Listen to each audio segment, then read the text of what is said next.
alunos e alunas da Mediação Tecnológica Rondônia. Voltamos aqui com a nossa aulinha 10, na qual nós falamos sobre globalização. Eita, que essa palavra hoje está difícil sair da boca, né?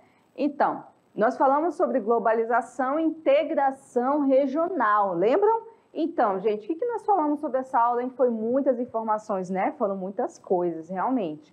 Vamos aqui para a tela para a gente relembrar o que nós falamos sobre essa aula? Muito bem, então vem aqui comigo, vamos relembrar esse assunto. A gente começou falando o que é globalização, certo? A globalização é um fenômeno, né? É um momento em que o sistema capitalista, né, pode ser entendido como um fenômeno de múltiplas dimensões. A gente não pode mais falar, então, neste momento, como o capitalismo um sistema econômico. Não, porque a partir da globalização a gente tem que considerar tanto a questão econômica como a questão social, política e cultural. Então, não é mais um fenômeno isolado, né, pessoal? É um fenômeno que traz uma necessidade de análises múltiplas, né? Análises que são necessárias para que vocês possam entender o mundo de uma maneira integrada, né?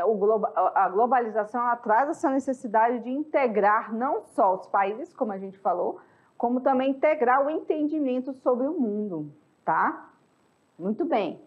E também nós falamos sobre as visões, né, da própria globalização. A gente tem a globalização como leituras de mundo também, né, que são divergentes. A gente não pode dizer que todo mundo que estuda globalização ou os agentes políticos e econômicos pensam igual a respeito desse tema, porque não é assim que funciona, né? Existem essas leituras divergentes sobre o funcionamento e até a questão das possibilidades futuras que há nesse próprio sistema, nessa própria forma, né, de organização do mundo. Então, esse debate sobre a globalização é um debate que rende muito, muito mesmo, porque ele vai desde a visão pessimista, né, de uma visão muito mais crítica, como também vai para uma visão otimista, uma visão quase que inocente, né, sobre a globalização. Então, a gente precisa ter o entendimento que não existe a ideia do pensamento único que leva ao entendimento da globalização como um processo natural e benéfico para a humanidade. Esse é um dos problemas, né, que a gente vê, é achar que tudo é natural, principalmente em termos de sistema, de relações de poder, né, de instalação de novos paradigmas no mundo. Então, a globalização não é, né, nem de longe o fenômeno natural, né? Podemos falar de benefícios e malefícios, mas a gente não pode falar de um processo natural, porque foi um processo totalmente construído pelos próprios seres humanos, né? E aí, nesse pensamento único, a gente tem a visão pessimista e a visão otimista desse processo, que vai fazer essa leitura em relação às consequências e os benefícios, né, dessa globalização. Nós falamos também, né, que a formação dos blocos econômicos faz parte do processo da globalização. Por quê? Porque com a integração regional, há uma necessidade, né, de termos os blocos que vão conversar entre si, que vão estabelecer limites, vão estabelecer direitos, aspectos jurídicos, aspectos políticos e econômicos que levam em consideração a soberania do Estado. Então, a gente tem a integração regional como processo de consequência da própria globalização. Consequentemente, também nós temos a formação cada vez mais acentuada desses blocos econômicos, e aí a gente tem toda uma questão do processo que se estabelece de diálogo entre os países, ok? E também nós temos aqui que distinguir, nós trouxemos alguns exemplos de etapas de integração econômica que podem existir entre os estados, né? Que é a zona de livre comércio, a união aduaneira, o mercado comum e a união econômica monetária, tá? São todos processos que podem ocorrer aí na união dos países, certo? E aqui, gente, nossas referências da aula. E vamos, então, para a atividade, né? Vamos fazer essa atividadezinha aí sobre esse tema e a gente volta daqui a pouquinho para a correção desse conteúdo e também mais comentários sobre a aula de hoje, tá certo? Então, enquanto você já.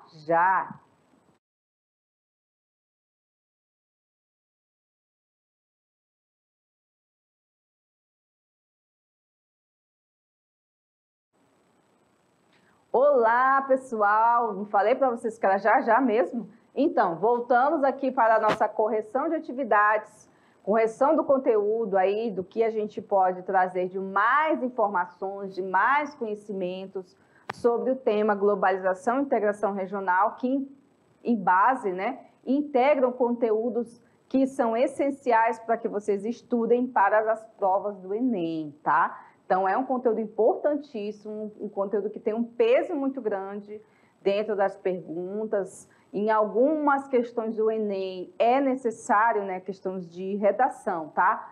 É necessário que você tenha um certo conhecimento para não, quer dizer, para não saber, dar a impressão de que você não sabe do tema. E assim, a globalização é um tema que de vez em quando cai, mas não às vezes só globalização. Ah, caiu globalização, não. Às vezes cai um evento, um processo, um fenômeno que a globalização entra como uma leitura desse processo, entende? Então, não é exatamente o tema em si, mas, digamos assim, avanço da tecnologia. Tá, caiu esse tema. Não tem a ver um pouco também com o processo de globalização? Tem, né? Então, quando você vai falar sobre avanço da tecnologia, você, de certa forma, vai ter que trazer esse diálogo da globalização para essa conversa, para essa narrativa. Então, é importante que vocês possam ter essa leitura geral da globalização para poder saber construir esses argumentos. Para falar, por exemplo, tecnologia, indústria de massa, a gente vai ter uma aula sobre isso, né? Violência. Eu não falei dos aspectos negativos da globalização, mas a violência é um deles. Tráfico internacional de drogas, influência de países, espionagem. Né? É um tema que cai muito também nesse aspecto da globalização. Então, tem várias coisas que podem ser faladas aí. Infelizmente, em 40 minutos não dá tempo, mas a gente teria aí muito assunto para falar sobre esse aspecto, né? Então, vamos aqui para a correção e aí a gente traz também mais um pouquinho de informação para vocês, tá bom? Então, vamos para a pergunta número 1. Vamos lá. Vamos ler juntos aqui, então. Com relação ao espaço mundial, o processo de globalização provoca uma homogeneização da produção e do consumo em nível global. Porém, esse processo não é uniforme em todo o planeta. Desse modo, pode-se afirmar que a globalização resultou na letra A, na melhoria da qualidade de vida das populações periféricas. Letra B, na utilização da mão de obra com baixa qualificação profissional. Letra C, na acentuação da desigualdade social em diferentes regiões. Letra D, diminuição dos impactos ambientais gerados no globo. Eita, será, gente? Ou a letra E, centralização econômica dos governos neoliberais. E aí, pessoal, conseguiram verificar aí que a pergunta ela está falando que a globalização ela não atingiu de igual modo todo o planeta. Então, alguns lugares tiveram mais, digamos assim, mais desenvolvimento, tecnologia, enfim, e outros não. Então, assim, isso chama-se, em tese, de quê, galera? De desigualdade, né? Foi a desigualdade que gerou, então, através dessas questões aí. Então, a resposta correta seria, então, a letra C. Olha aí, ó. A acentuação da desigualdade entre as diferentes regiões. Por quê? Porque ela não atingiu igual. Alguns lugares tiveram um grande avanço tecnológico, em todos os sentidos, e outros não. Então, o que a gente tem nesse sentido aí é uma desigualdade, né? Muito bem. Então, é a letra C, tá, galera? Vamos, então, para a questão 2. Especialistas na área, como Milton Santos, analisam que a velocidade com que as notícias circulam no mundo nem sempre traduz, presta atenção, viu, gente, nisso aí, nem sempre traduz as informações para as pessoas, né? E o encurtamento das distâncias atende apenas aos que possuem condições de viajar. Eita, olha só essa polêmica, né? Essa visão sobre a globalização corresponde à visão pessimista, à visão étnica, à visão do trabalho à distância, à visão otimista ou a visão humanitária. E aí, galerinha, o que vocês acham, hein? É uma visão otimista, pessimista, humanitária? Mas antes, a gente, só relembrando vocês, quem era Milton Santos, hein, galera? Vocês já ouviram falar neste teórico?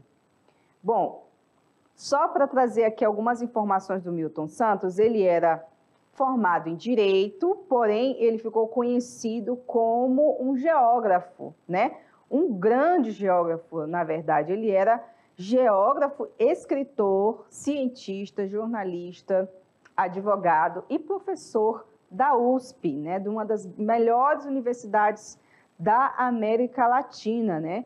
Ele era baiano e ele morreu, gente, em 2001, né?